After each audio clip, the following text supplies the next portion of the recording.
Hai semuanya, masih bareng gue di Sonzone. Kalau sebelumnya kita sudah unboxing Infinix Hot 30 Play, di video ini gue bakalan share pengalaman gue selama menggunakan HP ini, Infinix Hot 30 Play. Apa aja yang menarik? Apakah HP ini layak dibeli? Langsung aja, mari kita bahas dan let's go! Baik, HP ini tuh ditenagai chipset MediaTek Helio G37 dengan pabrikasi 12 nanometer yang memiliki speed up to 2,3 GHz.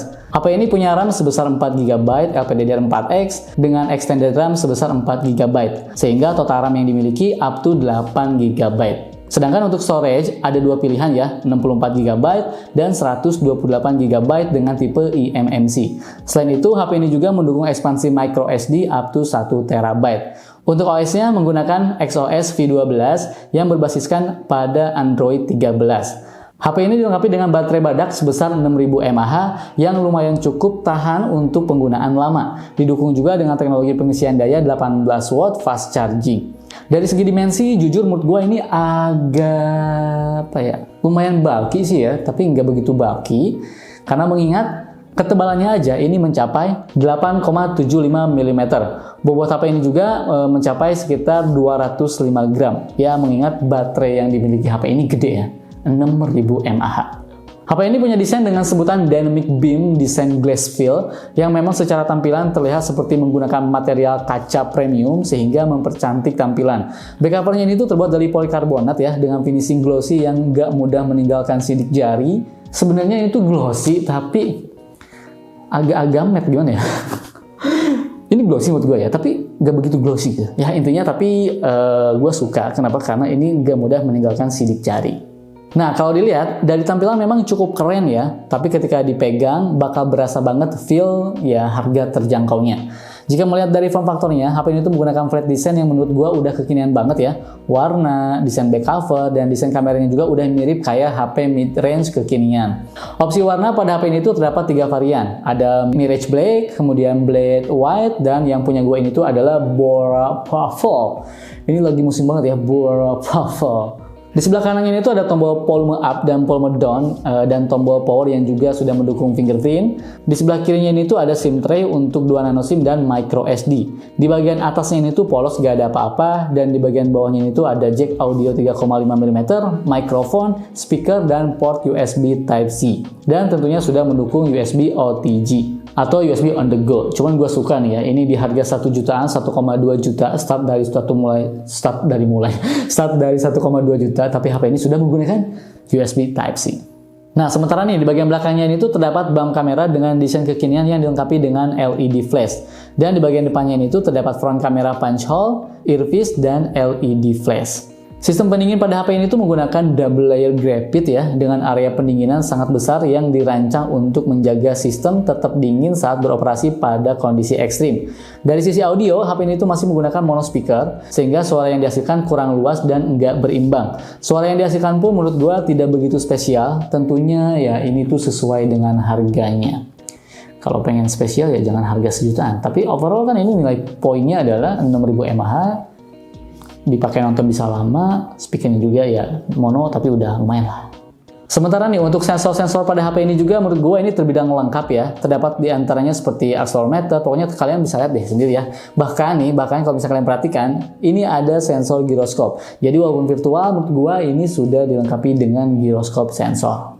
Pada HP ini juga terdapat beberapa opsi keamanan, diantaranya password atau pola, kemudian ada juga face unlock dan side fingerprint. Setelah dilakukan percobaan untuk fingerprint dan face unlocknya udah cukup responsif dan cepat. Nah, layaknya smartphone Infinix ya, seperti biasa layarnya luas. Ciri khasnya layarnya gede, 6,82 inci. Menggunakan panel IPS LCD dengan resolusi HD+, refresh rate-nya ini tuh 90 Hz dan touch sampling rate-nya ini tuh di 180 Hz. Bezel pada layarnya ini tuh lumayan tebal ya di keempat sisi dan memiliki screen to body ratio mencapai 90,9%. Walau begitu, Infinix tetap konsisten ya memberikan layar yang luas pada smartphone keluarannya ini. Yang menariknya ini adalah nih, walaupun HP ini tuh entry level, tapi kamera depannya ini tuh sudah menggunakan punch hole dengan resolusi 8 megapiksel. Untuk kecerahan layarnya diklaim hingga 500 nit peak brightness, sementara untuk color gamutnya ini tuh 85% NTSC. Nah, layar pada HP ini juga tidak menggunakan screen protector ya, hanya dibekali dengan anti gores yang sudah menempel pada layarnya. Tapi ini menurut gue lumayan sih ya. Jadi yang penting udah ada anti gores. Biasanya kan teman-teman nih yang suka ngeliatin unboxing gue suka nanya, "Bang, itu layarnya udah ada anti gores belum?" Nah, ini udah ada, aman. Nah, untuk warnanya nih, warna yang dihasilkan dari layarnya ini, menurut gua ini udah sangat cukup bagus ya di harganya ini ya. Walaupun ini masih HD, tapi gua nggak ngerasa beda banget jauh gitu, nggak ngerasa gitu ya. Buat gua yang penting ini nonton film, ini juga menurut gua ini udah oke. Kemudian dipakai main game juga menurut gua ini udah oke gitu ya. Pokoknya buat kalian yang nonton film ataupun mungkin main game yang tidak mentingin kualitas warna banget gitu ya, menurut gua ini udah sangat oke. Nah, sekarang kita lanjut ke sisi fotografi. Jadi HP ini tuh dibekali dengan dua kamera belakang 16 megapiksel plus AI cam. Seperti biasa ada gimmick AI cam, padahal ya 16 megapiksel aja. Dan adanya LED flash. Sementara untuk kamera depannya 8 megapiksel. Untuk perekaman video, kamera utamanya itu mendukung 1080 pixel di 30 frame per second dan 720 pixel di 30 frame per second. Nah, untuk fitur pendukung fotografi lainnya ada AI cam, beauty, portrait, slow motion, panorama, dokumen, AR, wide selfie, dan time lapse. Nah, menurut gue hasil foto dan videonya ini tuh ya menurut gue udah cukup ya, karena dengan spesifikasi dan fitur kamera yang terbatas, tentunya kita nggak bisa berharap lebih mengingat juga harganya yang ada di kelas entry level. Intinya sih nilai poinnya kan di baterai, kamera ya seadanya, yang penting bisa motret, ya bisa sosial media, ya udah cukup lah. Nah, biar kalian nggak penasaran, langsung aja tonton nih. Berikut ini adalah hasil kamera foto ataupun videonya Infinix Hot 30 Play.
Ini perekaman video menggunakan Infinix Hot 30 Play. Bisa merekam di 1080 pixel dan 720 pixel. Hanya saja masih di 30 frame per second. Tapi mengingat harganya ya wajar ya, 30 frame per second maksimal di 1080 pixel ya wajar lah. Yang jelas ya untuk perekamannya seperti ini ya. Audionya seperti ini. Itu kita coba lihat. Waduh, HDR-nya kurang bekerja dengan baik ya. Jadi muka kurang begitu kelihatan jelas. Yang jelas begini hasilnya. Silahkan dikomentari aja untuk audionya dan hasil kualitas gambarnya gitu ya, hasil videonya. Sekarang kita beralih ke kamera belakang. Sementara ini ya, ini adalah perekaman video Infinix Hot 30 Play menggunakan kamera belakang. Kita coba untuk fokusnya. Set fokusnya bagus ya, belakangnya kan bokeh tuh. Kita pindah, sip, kita pindah lagi, sip.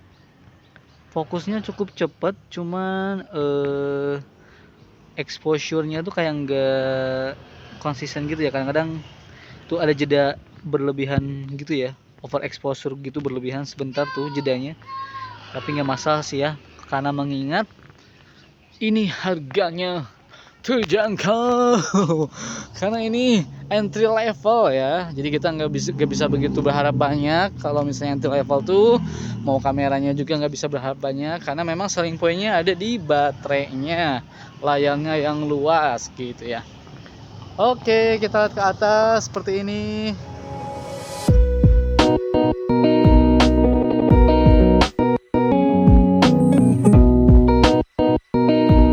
Oke, sekarang kita bahas performanya dari Infinix Hot 30 Play ini.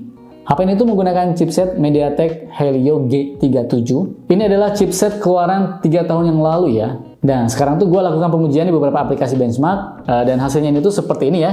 Di AnTuTu mendapatkan skor di 161 ribuan, PCMark mendapatkan skor di 5 ribuan, 5.500-an, kemudian Geekbench mendapatkan skor di single core di 199, dan multicore-nya itu di 873. Di aplikasi Trimark hanya mendapatkan dukungan 2 pengetesan, yaitu Slingshot dengan skornya ini tuh 795 dan Slingshot Extreme skornya ini tuh di 428. Nah, gue juga coba main game nih. Gue cobain tes di beberapa game. Di Mobile Legends, settingan yang didapat bisa di rata kanan, grafis high, dan refresh rate high. FPS yang didapat antara angka 50 sampai 60 FPS. Menurut gua gameplaynya juga udah cukup baik dengan settingan demikian ya. Tapi untuk kenyamanan tentunya lebih disarankan untuk menggunakan settingan low saja. Selanjutnya nih di PUBG, untuk settingannya ini tuh hanya bisa di balance untuk grafis dan medium untuk frame rate. Gameplay yang dihasilkan menurut gua agak kurang ya ketika bermain game ini. Banyak pergerakan yang menurut gua kurang begitu nyaman. Jadi memang kalau misalnya mau beli HP ini ya mainnya yang game-game MOBA aja lah ya. Karena ini kan memang chipset entry gaming smartphone jadi chipset ini tuh disebutnya tuh adalah entry gaming smartphone. Jadi memang kalau mau dipakai main game ya khusus untuk yang game-game nggak begitu berat gitu. Karena kan ini entry level juga, mengingat ini harganya kan 1 jutaan, 1,2 jutaan. Dan chipsetnya juga ini tuh menggunakan chipset yang 3 tahun yang lalu.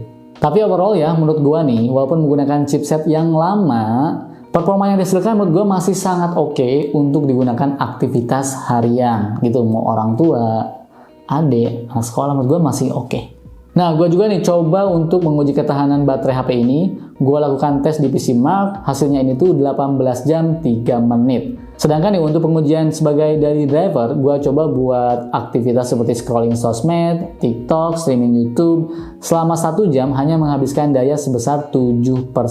Sedangkan nih untuk penggunaan game selama 1 jam hanya menghabiskan 9% saja.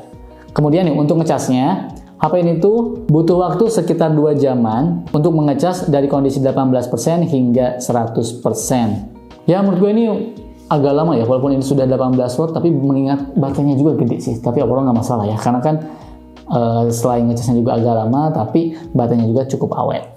Oke, baik, kesimpulannya. Selama gue menggunakan HP ini, Infinix Hot 30 Play, menurut gue HP ini tuh ya walaupun masih menggunakan chipset yang keluaran tahun lama ya, 3 tahun yang lalu ya. Ini kalau nggak salah chipsetnya tuh keluar di tahun 2020. Tapi menurut gue untuk urusan performa harian ini udah cukup, udah oke. Dan mengingat HP ini tuh, inget ya, poin utamanya itu adalah baterainya yang awet gitu. Jadi kalau misalnya kalian mau nih, gue mau dipakai main game, ini buat performa, kalian harus bisa kompromi. Settingan gamenya tuh harus di settingan yang low, di rendah. Jadi jangan yang di high.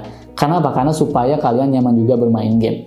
Jadi menurut gue, memang ketika kalian membeli HP ini tuh cocok banget untuk kalian yang memang aktivitasnya tuh kasual banget. Kayak misalnya udahlah gue yang penting chattingan, gue yang penting bisa cek email, kemudian gue yang penting bisa nonton YouTube, gue bisa dengerin musik gitu-gitu ya. Jadi ini tuh menurut gue adalah smartphone yang memang lebih mengedepankan kenyamanan ketika kita menggunakan HP ini lama-lama, karena baterainya ini tuh bisa awet gitu ya.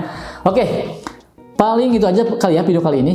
Yang jelas di harga 1,2 jutaan menurut gue ini bisa menjadi opsi buat kalian beli, mungkin untuk asisten rumah tangga kalian, mungkin untuk jadi admin online shop. Cakep kan, ini baterainya awet gitu ya. Jadi buat balas-balasin chat gitu kan, oke juga. Atau mungkin buat adik kalian, kayak misalnya gue ini punya ponakan baru kelas 2 SD, gue kasih ini juga, dia seneng dan awet gitu. Mainnya juga nggak main-main game PUBG, main ya Free Fire, main Mobile Legends, ini udah oke lah gitu. Kalau misalnya kalian tertarik, langsung aja cek linknya di kolom deskripsi. Oke, gue pamit dan bye. Tapi ini ya, 1 jutaan tapi desainnya, zaman sekarang emang desainnya cakep-cakep.